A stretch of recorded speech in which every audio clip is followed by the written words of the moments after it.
ሰበር ዜና የካቲት 6 2018 ጤናና ፍቅር ይስጥልኝ ውድ አድማጭ ተመልካቾች እንደምን አረፈዳችሁ። የሰዓቱን አበይትና ሰበር ዜናዎች ይዤ ቀርብ ያለው። በቅድሚያም አርዕስተ ዜናዎቹን በማስቀደም ጀምራለሁ። ናረጋ ከበደን ጭንቅ ውስጥ የከተተው ለተከታታይ ቀናት እየተደረገ ያለው የባህር ዳር ዙሪያ ውጊያ ሲቀጥል ፋኖ በባህር ዳር ዙሪያ ቀጠናዎችን እየተቆጣጠረ ወደፊት እየገሰገሰ ነው። በአርበኛ ዘመነ ካሴ የሚመራው ጦር የብልጽግናን ከፍተኛ ዋጊ ኮሎኔል ሰይፈ መለስን ከመግደል አንስቶ በርካታ አገዛዙን ጦር እንደ ቆሎም ቆርጥሞታል። በርካታ መሳሪያም በፋኖ ተማርኳል። ከባህር ዳርና ዙሪያው ዝርዝር ይዘናል ተሰሙታላችሁ። በሌላ በኩል በጎንደርና ወሎም ትንቅንቁ ሲቀጥል ወሎ ላይ ፋኖ ከደሴ አቅራቢያ በወሰዳቸው እርምጃዎች የብልጽግናን ጦር ድባቅ መምታት በርካታ ታዳጊ ከተሞችንም ተቆጣጥሯል። በጎንደር እንዲሁ የአብይ አህመድ ጦር ታጭዷል፣ ይዳሰሳል። ወዲህ ደግሞ ከጦር ሜዳ በተጨማሪ በዲፕሎማሲም እየተወቀ ያለው የአብይ አህመድ መንግስት በአሜሪካ ጭምር መወገዙ ተነግሯል። አብይ አህመድ ከፍተኛ ቅርቃር ውስጥ የገባ ሲሆን በአፍሪካ ህብረት ጉባኤም ተወግዟል። ጉዳዩ ምንድነው? ይዳሰሳል። በሌላ በኩል ህወሓት ዛቻ የቀላቀለ መግለጫ በደብረ ጽዮን በኩል አውጥታለች። ደብረ ጽዮን ዘመናዊ መሳሪያ ታጥቀናል አትችሉንም ሲል ተናግሯል። ደብረ ጽዮን የፌዴራል መንግስቱ የፕሪቶሪያውን ስምምነት ጥሷል ሲልም ከሷል። ዝርዝር ይዘናል። በአፍሪካ ህብረት ሰበብ አዲስ አበባ ላይ የተፈጠረው ውጥረትም ሌላኛው አጀንዳችን ነው። ሰላም ጤና ይስጥልኝ ውድ አድማጭ ተመልካቾች እንደምንቆያችሁ። ከላይ በአርዕስተ ዜና ያደመጣችሁትን መረጃዎች ወደ እናንተ ላደርስ እዚህ ተገኝቻለሁ። የህዝባዊ ትግሉን የምትደግፉ እንዲሁም ሀገር ወዳድ የሆናችሁ አድማጭ ተመልካቾች ቪዲዮን ላይክ፣ ቻናሉን ሰብስክራይብ አድርጋችሁ የደወል ምልክቱን ታበሩ ዘንድ እንጠይቃለን። እንዲሁም በኮሜንት ድል ለህዝብ ልጆች ድል ለጀግኖቹም እያላችሁ ለህዝቡ ሲሉ ጫካ የገቡትን ታጋዮች ታበረታቱ ዘንድ እየጠየቅናችሁ በቀጥታ ወደ መረጃዎች ያለፍኩኝ። እስከ ፍጻሜው አብራችሁኝ ቆዩ። ቀዳሚ ወዳደረኳቸው የጦር ግንባር መረጃዎች አልፋሉ። የባህር ዳር ደጃፍ ሰቀለት በፋኖ እጅ ወደቀች። ኮሎኔል ሰይፈ መለስ ተገደለ። የፓራሚሊተሪና የአድማ ብተና ሰራዊት አይቀጡ ቅጣት በፋኖ ተቀጣ። እስረኞች የቀንድ ከብቶች ነፃ ወጡ። የአማራ ፋኖ ብሔራዊ ንቅናቄ የቴዎድሮስ እዝ 102ኛ ኮር በትላንትናው ዕለት በባህር ዳር ሳተላይት ከተሞች አንዷ በሆነችው ሰቀለት ላይ ደማቅ ድል ተቀዳጅቷል።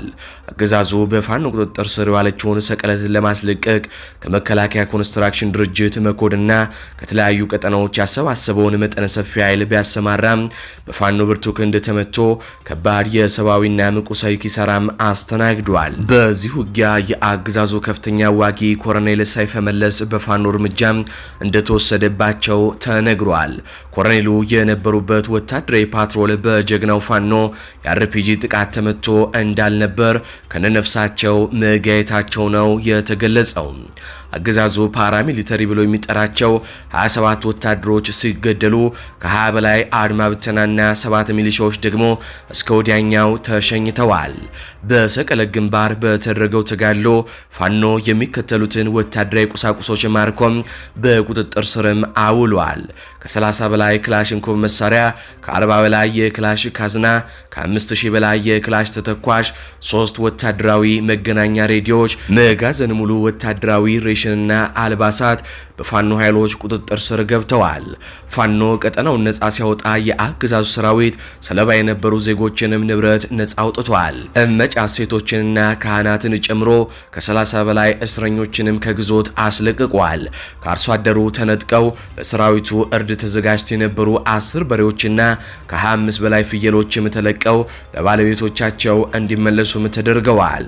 የባህር ዳር ዙሪያ በፋኖ ቁጥጥር ስር መውደቁን ተከትሎ ርዕሰ መስተዳድሩ አረጋ ከበደን ጨምሮ ከፍተኛ ባለስልጣናት በከፍተኛ ጭንቀት ውስጥም ወድቀዋል። ባለስልጣናቱ ከከተማዋ ለመውጣትና ለማምለጥ ጥያቄ ቢያቀርቡም መኮድ ላይ እስኪቃረቡ እዛው ቆዩ የሚል ምላሽም ተሰጥቷቸዋል።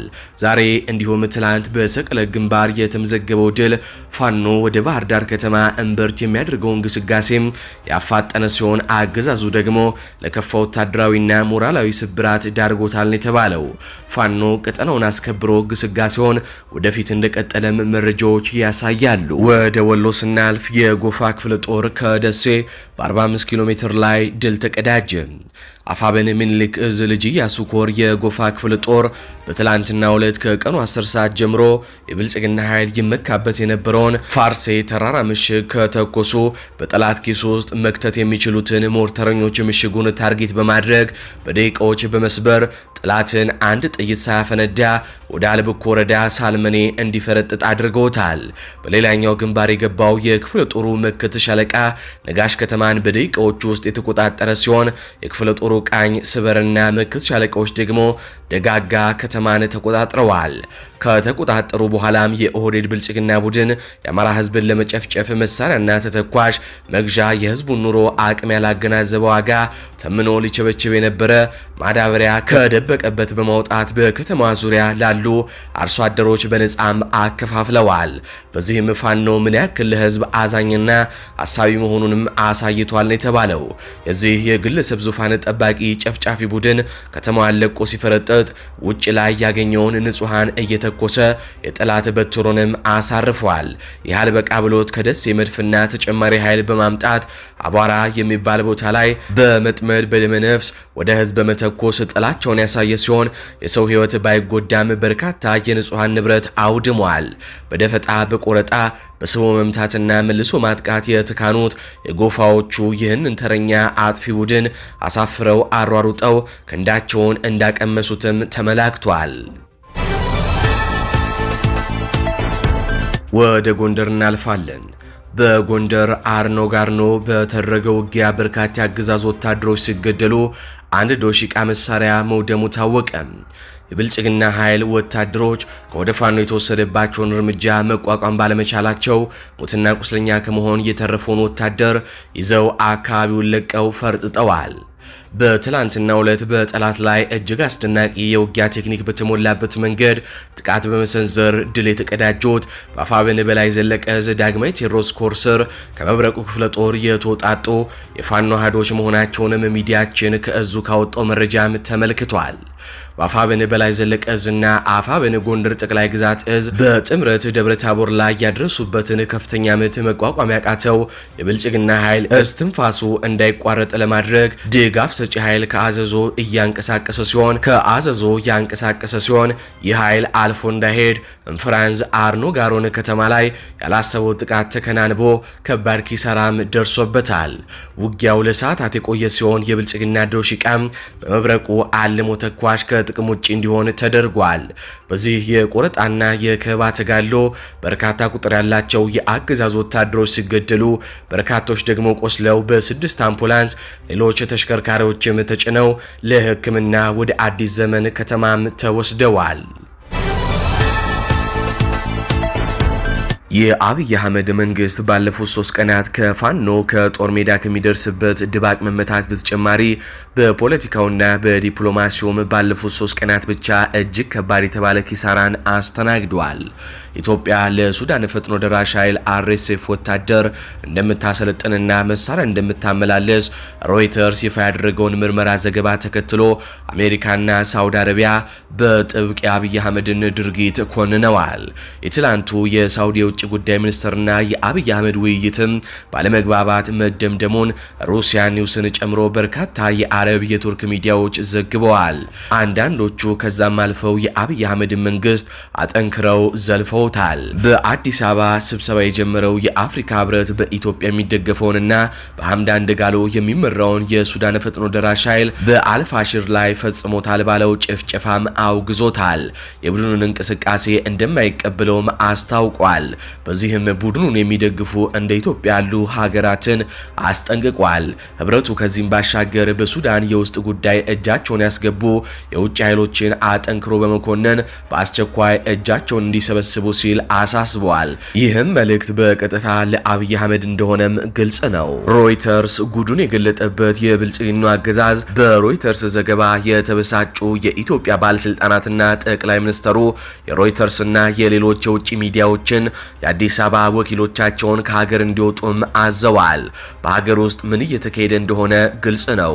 አጠቃላይ በወታደራዊ ዘርፍ ብቻ ሳይሆን በዲፕሎማሲያዊና በፖለቲካዊ ዘርፍ ብልጽግና ቅርቃር ውስጥም ገብቷል።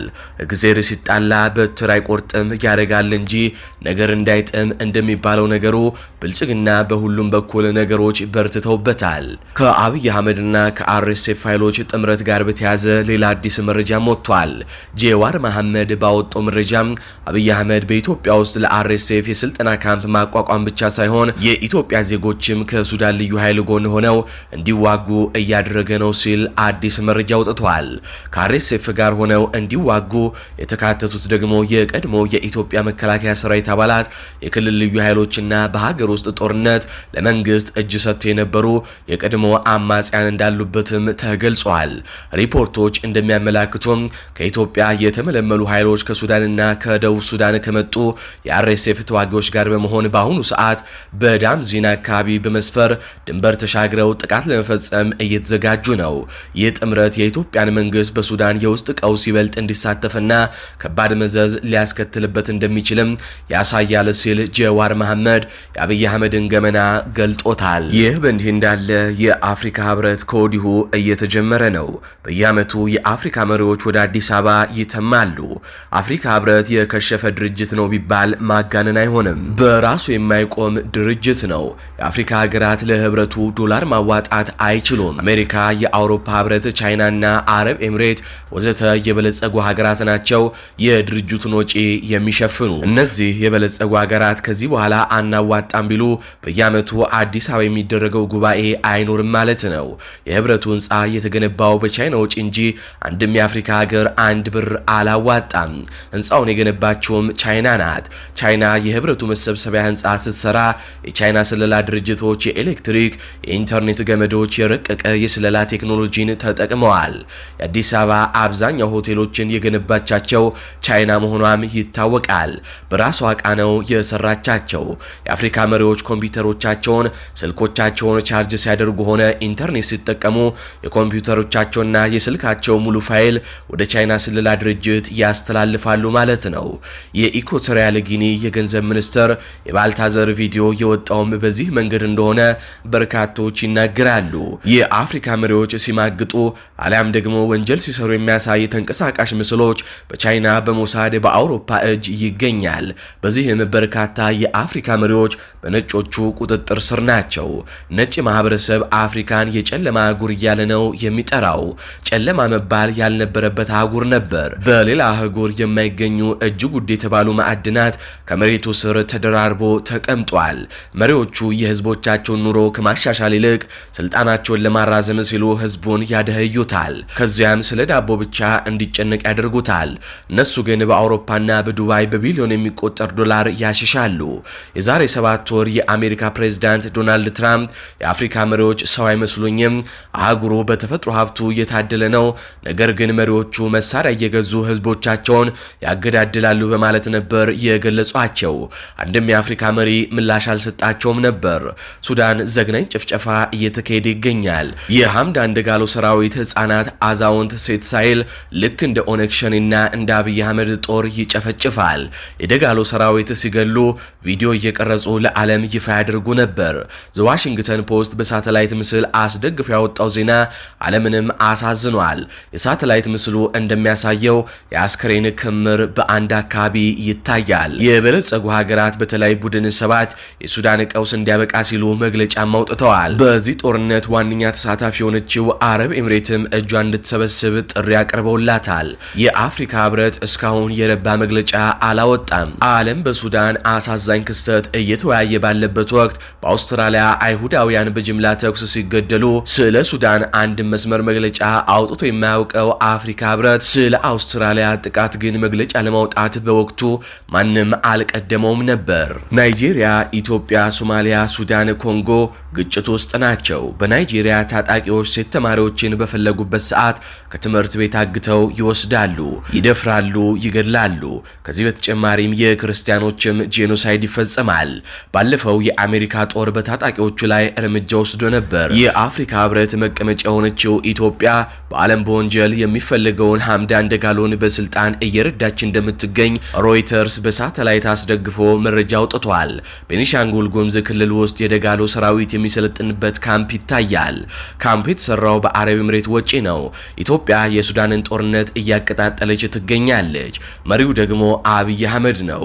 ሰሞኑን የግብጽ ፕሬዝዳንት አረብ ኤምሬት ነበሩ። በምን ጉዳይ እንደተወያዩ የወጣ መረጃ የለም። አብይ አህመድ ስለ ውይይቱ የሚያውቁት ነገር የለም። አረብ ኤምሬት ሀገራትን ተጠቅማ መጣል ታውቅበታለች። ኢትዮጵያም የዛ ጣፋንታ እንደሚገጥማት ግልጽ ይመስላል። በአፍሪካ ህብረት ጉባኤ ዋዜማ በአዲስ አበባ ወጣቶች ታፍሰዋል። የጎዳና ተዳዳሪዎችም እንዲሁ። ወጣቶች የሚታፈሱት ረብሻ ሊያስነሱ ይችላሉ በሚል ነው። ጎዳና ተዳዳሪዎች ደግሞ የአፍሪካ መሪዎች ሲመጡ እናንተን ማየት የለባቸውም በሚል ነው። በቃሊቲ ማጎሪያ ካምፖች በቀን አንድ ጊዜ አንድ የሸገር ዳቦ እየተሰጣቸው ይገኛል። በረሃብ ላይ ያልቁ ነው ሲሉ ቤተሰቦቻቸውም ይናገራሉ። ህፃናት እየታመሙ ነው ሲሉም ይገልጻሉ። ህፃናቶች አዛውንቶችም ናቸው በዚያ አፈሳ የተካተቱት። ረሃቡን መቋቋምም አቅቷቸዋል። የጎዳና ውሾች ተገድለዋል። ቤት ለቤት እየዞሩ ውሾችን እየገደሉ ነው የሰነበቱት። ነዋሪዎች ውሾቻችን ለምንድን ነው የምትገድሉብን ብለው ሲጠይቁ የአፍሪካ መሪዎች ሲመጡ በውሻ ጩኸት መረበሽ የለባቸውም የሚል መልስ ነው የተሰጣቸው። ውሾቹ ሲገደሉ ህፃናት ያለቅሱ ነበር ሲሉም ነዋሪዎች ነግረውናል። ሰው እንደ ቀልድ የሚሞትበት ሀገር ውሻ መግደል ቅንጦት ሊሆን ይችላል፣ ግን ደግሞ ያለ ምክንያት እንስሶችስ ለምን ይገደላሉ? የፋኖ ኃይሎች በአሁኑ ሰዓት በርካታ ከተሞችን እየተቆጣጠሩ ይገኛሉ። መከላከያ ሰራዊት በከፍተኛ ሁኔታ ወደ ትግራይም እየተጠጋ ነው። ወደ ኤርትራ ድንበርም እየተጠጋ ይገኛል። የፋኖ ኃይሎች አንድ መሆናቸው ድል እንዲቀናጁ ከፍተኛ ስኬት ሆኗቸዋል። የአማራ ክልላዊ መንግስት በፌስቡክ ገጹ እየተዋጋን ያለነው ከህወሓት ከሻቢያ ከግብጽ ጋር ነው ሲልም አስፍሯል። የፋኖ ኃይሎች ደቡብ ጎንደርን ሙሉ በሙሉም ተቆጣጥረዋል። በሰሜን ሸዋ ደብረ ብርሃን አቅራቢያ ውጊያም እያካሄዱ ይገኛሉ። ደሳለኝ የተባለ የመከላከያ ከፍተኛ የክብር አባል አረጋ ከበደ የውስጥ አርበኛ ነው፣ ተመስገን ጥሩነህ የፋኖ ሰላይ ናቸው ሲል በግልጽ በፌስቡክ ገጹም ሰድቧቸዋል። ይህ በብልጽግና መካከል የተፈጠረውን ክፍፍልም ያሳያል። ይህ የመከላከያ የክብር አባል ሽመልስ አብዲሳን የሸኔ ሰላይ ነው ቢል ወደ ቂሊንጦ ነበር የሚወስዱት። የአማራ ብልጽግና ሰዎች ግን በመከላከያ ፕሮፓጋንዲስቶች የሚሰደቡ በአማራ ህዝብ የተጠሉ ሆነዋል። ደብረጽዮን ገብረ ሚካኤል ዛሬ በሰጡት መግለጫ ብልጽግና ወደ ትግራይ ኃይሉን እያስጠጋ ነው፣ አንድም ትግራዋይ እጁን አጣጥፎ አይቀመጥም ሲሉ ለጦርነት ተዘጋጅተናል ብለዋል። ደብረጽዮን ገብረ ሚካኤል በመግለጫቸው አክለውም ማስፈራሪያም ሰጥተዋል። በጉልበት ከሆነ ሁሉን ማድረግ እንችላለን፣ የሚችለን የለም ብለዋል። ሁሉም ዘመናዊ መሳሪያ የተባለውን ታጥቀናል፣ መጠቀም እንችላለን ሲሉ ደብረጽዮን ገብረ ሚካኤል ተናግረዋል። በዚህም የፌዴራል መንግስቱ እንዲጠነቀቅም አሳስበዋል። ከዚህ በተጨማሪም በትላንትናው ዕለት በመቀሌ የቦምብ ፍንዳታም ተከስቷል። በመቀሌ ከተማ በትላንትናው ዕለት የካቲት 5 2018 ዓ.ም ከምሽቱ 3 ሰዓት ተኩል ከባድ የተባለ የፈንጂ ፍንዳታ ተከስቶ ነበር። ትላንት ምሽት 3 ሰዓት ተኩል አካባቢ በአዲ ሐቂ ክፍለ ከተማ መቀሌ ዩኒቨርሲቲ አዲ ሐቂ ካምፓስ ዙሪያ የፈንጂ ፍንዳታ ተከስቶ ነበር። በፍንዳታው የሰውም ይሁን የንብረት ጉዳት እንዳልደረሰ ተገልጿል። የፈነዳው ፈንጂ የመቀሌ ከተማን ሰላምና ጸጥታ ለማናጋት ህዝቡን ለማሸበር ዓላማ ባላቸው የጥፋት ኃይሎች ሆን ተብሎ የተፈጸመ ነው ያለው ጽሕፈት ቤቱ ጥቃቱ በሰውም ሆነ በንብረት ላይ ያደረሰው ምንም አይነት ጉዳት ባይኖርም በፍንዳታው ድምጽ በርካታ ህዝብ ተደናግጧል ሲል ገልጿል። ፍንዳታው የመቀሌ ህዝብን ለማሸበርና የካቲት 11 በዓልን በሰላም እንዳይከበር በሚፈልጉ ተላላኪዎች ሆን ተብሎ የተፈጸመ ነው ሲሉም አክለዋል። ከወራት በፊትም በተመሳሳይ ቦታ መሰለ ሽብር ተግባር ተፈጽሞ ነበር ሲልም አስታውሷል። ይህንን ድርጊት የፈጸሙ ጸረ ህዝብ ኃይሎችን በቁጥጥር ስር ለማዋል የመቀሌ ከተማ ፖሊስ ከሚመለከታቸው የጸጥታ አካላት ጋር በመተባበር በትኩረት እየሰራን ነው ሲልም አሳስበዋል። በርካታ ያገዛዙ ከፍተኛ ወታደራዊ አመራሮች ጭምር መገደላቸውንም እየተነገረ ነው። በጃዊ ግንባር ለ8 ተከታታይ ቀናት በፋኖ ሲቀጠቀጥ የከረመው የአገዛዙ ሰራዊት ከፍተኛ አመራሮቹን በሄሊኮፕተርም ለማንሳት ተገደዋል። ከሞት የተረፉ ቁስለኛ አመራሮችን መውጫተው በመጨረሻም ዛሬ በምትመለከቱት መልኩ አገዛዙ በሄሊኮፕተር እንዲነሱም አድርጓቸዋል። የብልጽግና ኃይል በሁሉም አቅጣጫ በፋኖ ኃይሎች በመከቡ በቀጥታ ሬሳና ቁስለኛ ለማንሳት እየተቸገረ በመሆኑ በሸዋ፣ በጎጃም፣ በጎንደርና በወሎ ቀጠናዎች ሬሳ ለማንሳት በተለይ የከፍተኛ አመራሮች ሬሳን ለማንሳት ሄሊኮፕተሮችን በምትመለከቱት መልኩ እየተጠቀመ ነው። ከዚህ ባሻገርም የብልጽግና ኃይል በደረሰበት ምት ምክንያት ሰራዊቱ ፋኖን መቀላቀሉንም ቀጥሏል። በርካታ የመከላከያ ሰራዊት አባላት በትላንትናውና በዛሬው ዕለት ብቻ ከነቡድን መሳሪያቸው ቴዎድሮስ እዝንም ተቀላቅለዋል። በሌላ በኩል በቡሬ ዙሪያ ቁጭ ከተማ የመሸገው የአገዛዙ ሰራዊት አርሶ አደሩን ለመዝረፍ ወደ ወይንማ ቢንቀሳቀስም በ88ኛ ክፍለ ጦር አይቀጡ ቅጣት ተቀጥቶ ወደ ቀበሮ ጉድጓዱ ተመልሷል ነው የተባለው። በሸንዲ ከተማ የክፍለ ጦሩ ኮማንዶ ዩኒት በፈጸመው ጥቃት በብልጽግና ላይ ከፍተኛ ኪሳራም ደርሶበታል ነው የተባለው። በጥቅሉ ዛሬና ትላንት አፋብን በአራቱ ኮሮች ማለትም 102ኛ፣ 206ኛ፣ 109ኛ እና 201ኛ ኮር እያካሄደ ያለውን የተቀናጀ ጥቃት አጠናክሮ ሲቀጥል የብልጽግናው አገዛዝ ደግሞ እየፈራረሰም ይገኛል። ባህር ዳርም ልጆቿን እየተጠባበቀች ነው። እናረጋ ከበደም በጭንቅ ውስጥ ናቸው። በቀጥታ ከጎንደር ወደ ተሰሙ አበይት ጉዳዮች አልፋለሁ። የክልሉ መንግስት በደብረ ታቦር የኤርትራ ጦር ወጋኝ ሲል መግለጫ ወጣ። አገዛዙ በደብረ ታቦር ከተማ በፈጸመው ከ16 ጊዜ በላይ የሰው አልባ አውሮፕላን ድብደባ በርካታ ንጹሃን ወገኖች ሲገደሉ በትንሹ 5 የህዝብ መገልገያ ተቋማትን ጨምሮ የግለሰብ መኖሪያ ቤቶች መውደማቸው ታወቀ። የዞኑ ጤና መምሪያ፣ የዞኑ ሲቪል ሰርቪስ እና ፋይናንስ ቢሮ፣ የፈርጣ ወረዳ ፖሊስ ጣቢያ፣ ገብርዬ ክፍለ ከተማ ፖሊስ ጣቢያና የቴዎድሮስ ክፍለ ከተማ ጣቢያን ጨምሮ ሌሎች የግለሰቦችና የህዝብ ተቋማት በድሮን ያወደመው አገዛዙ ፋኖ አወደማቸው በሚል የሐሰተኛ መረጃ ስርጭት መጀመሩን ሚዲያችን ተመልክቷል። በደብረ ታቦር ውጊያ በሺዎች የሚቆጠሩ ወታደሮችንና በርካታ ሜካናይዝድ መሳሪያዎችን አሰልፎ ከወደ ፋኖ የሰነዘረበትን የጸረ መከላከልና የመልሶ ማጥቃት እንዲሁም የቆረጣና የድፍጣ እርምጃን መቋቋም ያልቻለው አገዛዙ በከተማዋ ከ7 በላይ የሰው አልባ አውሮፕላኖችን አሰልፎ ንጹሃኖችን ከመግደል ባለፈ በህዝብ መገልገያ ተቋማትም ውድመት አድርሷል። በመሃል ከተማዋና በከተማዋ ዙሪያ ባሉ አካባቢዎች ላይ በተፈጸመው የድሮን ጥቃት በርካታ ንጹሃኖች ሲገደሉ በተለይ በከተማዋ ዙሪያ በሚገኙ ገጠራማ መንደሮች ላይ አውድማ ዘርግተው እህል ሲወቁ የነበሩ በርካታ አርሶ አደሮች መገደላቸውን ሚዲያችን ለማረጋገጥ ችሏል። አገዛዙ ከ16 ጊዜ በላይ ከፈጸመው የድሮን ጥቃት በተጨማሪም በአንድ የከተማዋ ዳርቻማ አካባቢ ላይ ብቻ በተከታታይ 23 ጊዜ የሞርተር ጥቃትንም ፈጽመዋል። በዚህም የንጹሃን መኖሪያ ቤቶችና የመንግስት ትምህርት ቤቶችም ወድመዋል ነው የተባለው። በተመሳሳይ በሌላኛው የከተማዋ ዳርቻማ አካባቢ ከ72 ጊዜ በላይ የመድፍ ድብደባ በመፈጸም ንጹሃንን ሙትና ቁስለኛ ያደረገ ሲሆን መኖሪያ ቤቶችን ጨምሮ የተከመረ የእህል ነዶ ማውደሙን የሚዲያችን የቀጠናው ዘጋቢዎች ለማረጋገጥ ችለዋል።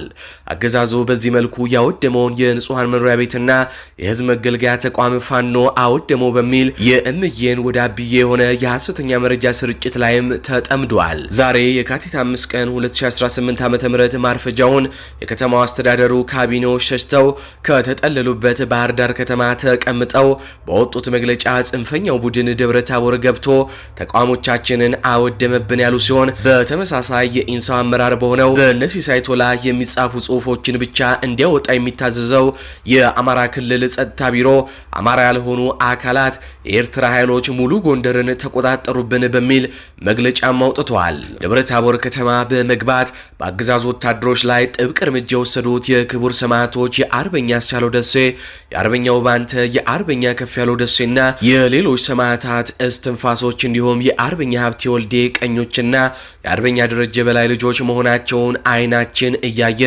አማራ ያልሆኑ ጥቃት ፈጸሙብን ለማለት መሞከር አይናችሁን ጨፍኑ ላሞኛችሁ አይነት ጨዋታ ነው።